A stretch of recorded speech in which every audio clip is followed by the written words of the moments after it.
A paz do Senhor para todos aqueles que nos assistem e nos ouvem através desse canal. Estamos aqui dando continuidade ao livro de introdução ao Novo Testamento. Na aula passada, nós falamos um pouco aí a respeito das cartas que Paulo escreve aos Gálatas, aos Tessalonicenses, e, posteriormente, nós falamos a respeito, e estamos falando a respeito de Romanos e Corinto.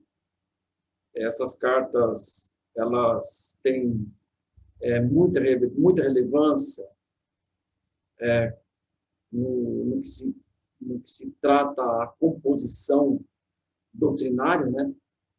São cartas muito conteúdo, cartas de igrejas que desenvolveram o seu talento na presença de Deus, na orientação de Paulo. Também igrejas que passaram dificuldades com relação aos falsos irmãos, aqueles que se diziam ser crentes e não eram, e estão tentando mudar o evangelho que Paulo tinha pregado. Então, Paulo vem escrever as cartas no sentido doutrinário, né? No sentido de estar conduzindo a igreja que ele tinha anunciado a palavra de Deus.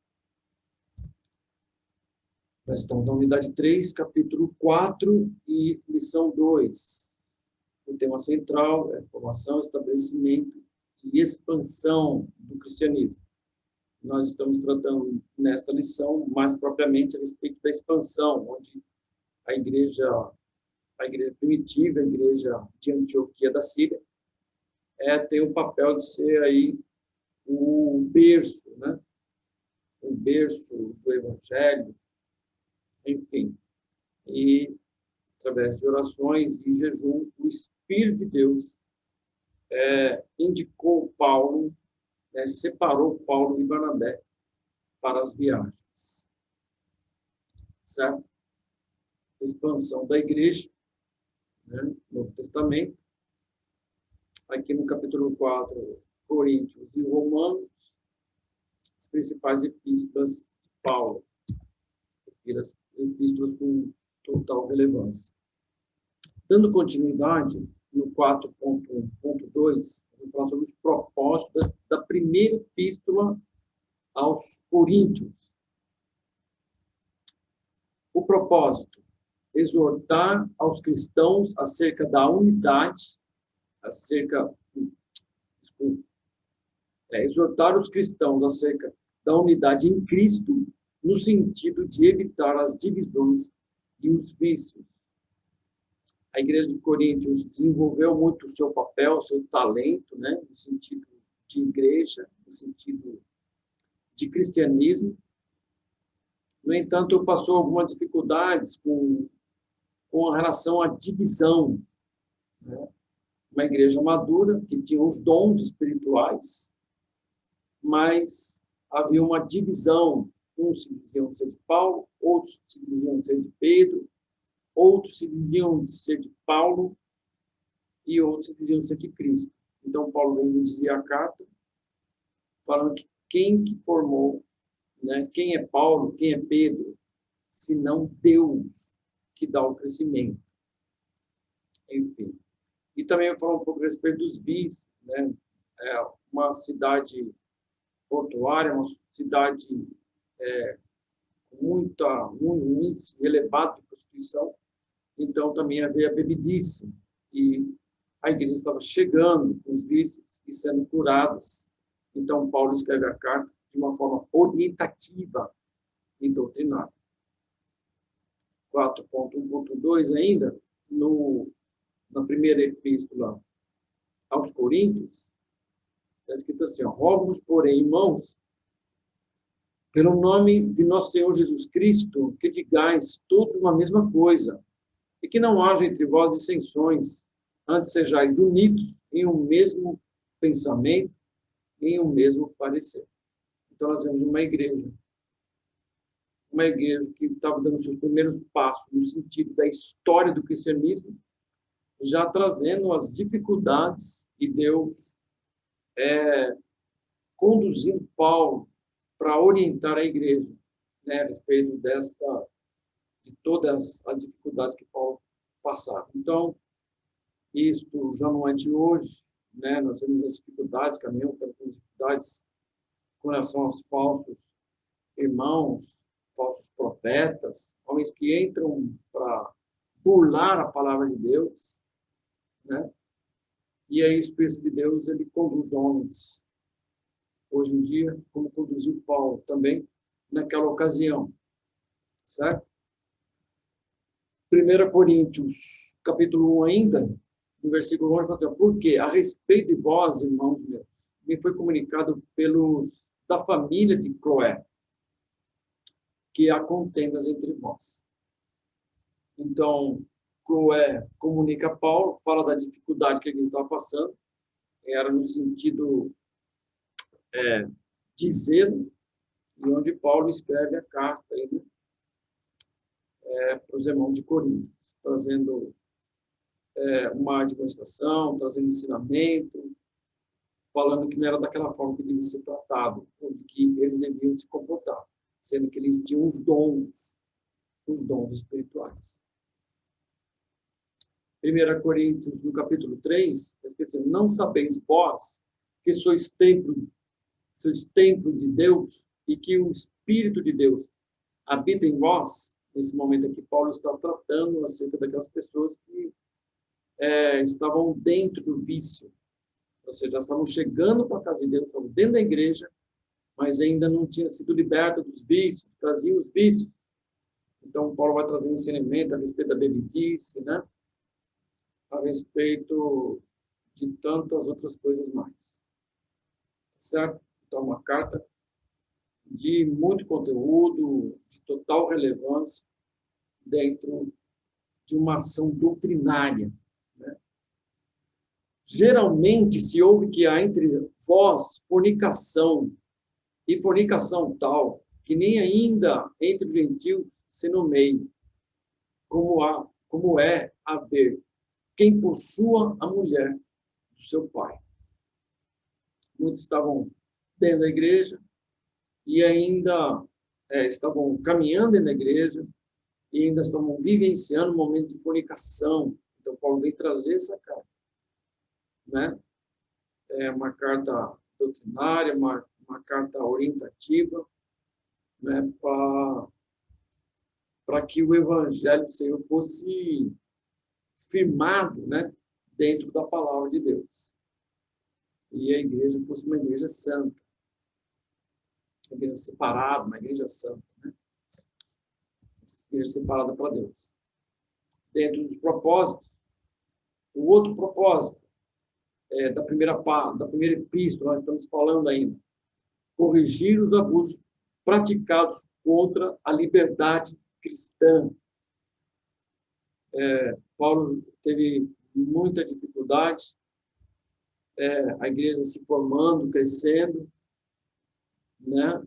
Muitos pensamentos, pessoas com ideologias, e muitos vêm rejeitando Paulo a respeito da liberdade, né? Cristã, da liberdade que ele tinha de entrar e sair, da liberdade que ele tinha até de viver, né?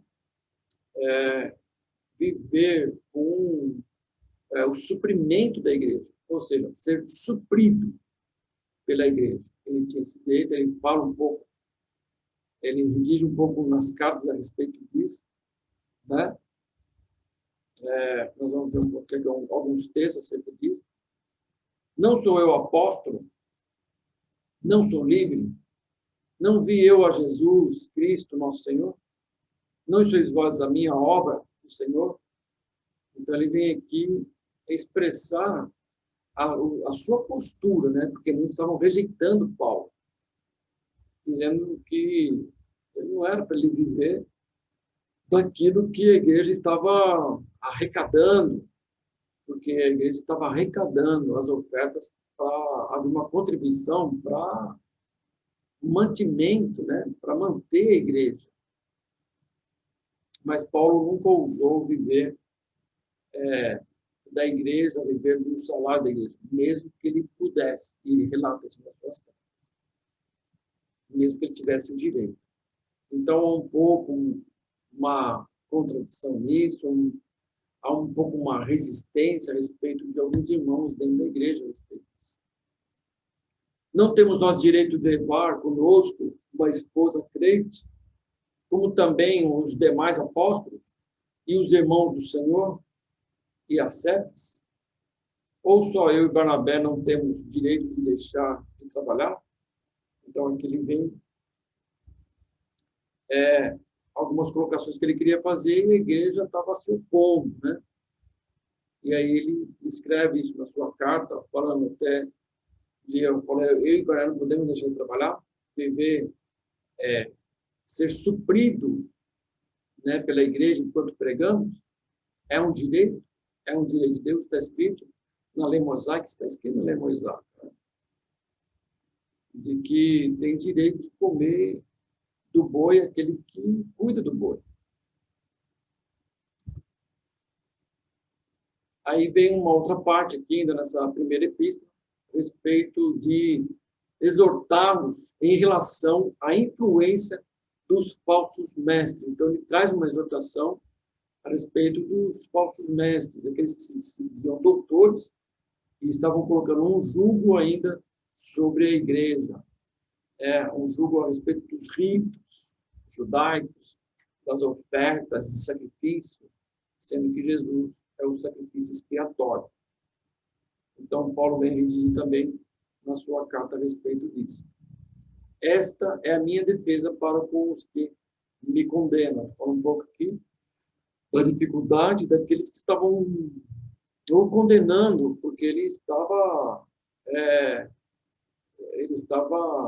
trabalhando com a igreja, se expressando com a igreja, e muitos estavam refutando a sua presença, refutando as suas ideias, rejeitando o seu apostolado, e é onde ele vem escrever na sua carta a respeito dessa postura. Exortá-los também em relação à influência dos falsos mestres. Corrigir os ultrajes praticados contra as formas cristãs de adoração e os abusos em relação à Santa Ceia do Senhor e os dons espirituais. Nós vemos um momento em que Paulo ele vai tratar da Santa Ceia, mas quando ele chega no momento, ele começa a ver que os irmãos comeram todo o pão e estão se embriagando. E isso, para Paulo, foi um abuso, foi um ultraje. Então, ele escreve, né? No capítulo 11, ele vai falar um pouco a respeito disso. Aquele que quiser comer, que come em casa. Mas não era para desrespeitar a ceia do Senhor. Porque aquele que come e bebe, você come e bebe para a sua própria condenação, porque não está respeitando a ceia do Senhor. Isso nós vamos ver no capítulo 11 da primeira carta. Porque, antes de tudo, ouço que, quando vos ajuntais na igreja, há entre vós dissensões e, em parte, o creio. Então, ele vem aqui falar um pouco das dissensões, e um pouco mais na frente ele fala a respeito da forma ideal de se compartilhar a ceia, de se tomar a ceia. Que a ceia era uma refeição memorial, não era uma refeição para satisfação do corpo, né? E ele vem escrever um pouco aí no capítulo 11. Ainda no capítulo 11, porque comendo, cada um toma antecipadamente a sua própria ceia, e assim um tem fome e outro embriaga-se. Certo? Esse é um momento que ele está aí redigindo, trazendo um ensinamento, uma doutrina a respeito daqueles que estavam indo para a ceia do Senhor, só que estavam se banqueteando. E a ceia do Senhor era simplesmente um memorial, né? pelo sacrifício expiatório de Jesus. Aí, nessa carta, nessa epístola, vai fazer a correção sobre a doutrina acerca da ressurreição. E aí finaliza tratando sobre a caridade. Paulo também encontra dificuldade com alguns irmãos que não criam na ressurreição. Aí Paulo fala, mas se Jesus não ressuscitou, então também nós vamos ressuscitar, não, nós ressuscitamos também, então em vão a obra do Calvário. E aí ele traz um ensinamento aí na carta, né, na carta da primeira epístola aos Coríntios, falando um pouco a respeito disso e também falando do amor fraternal, né? A sua importância, a relevância do amor fraternal. 1 Coríntios 15, 12. Ora, se prega que Cristo ressuscitou dentre os mortos, como dizem alguns entre vós, como dizem alguns dentre vós que não há ressurreição dos mortos. Então, ele está falando assim, se prega que Jesus ressuscitou e nós ressuscitamos com Cristo, e fala, como que alguns entre vós não creem na ressurreição dentre os mortos? Então, fala assim, então meu evangelho é em vão. Se Jesus não ressuscitou, não ressuscitamos também, né? E o ponto vital da igreja é a ressurreição, é o arrebatamento da igreja, é a salvação, né, no reino dos céus. Certo?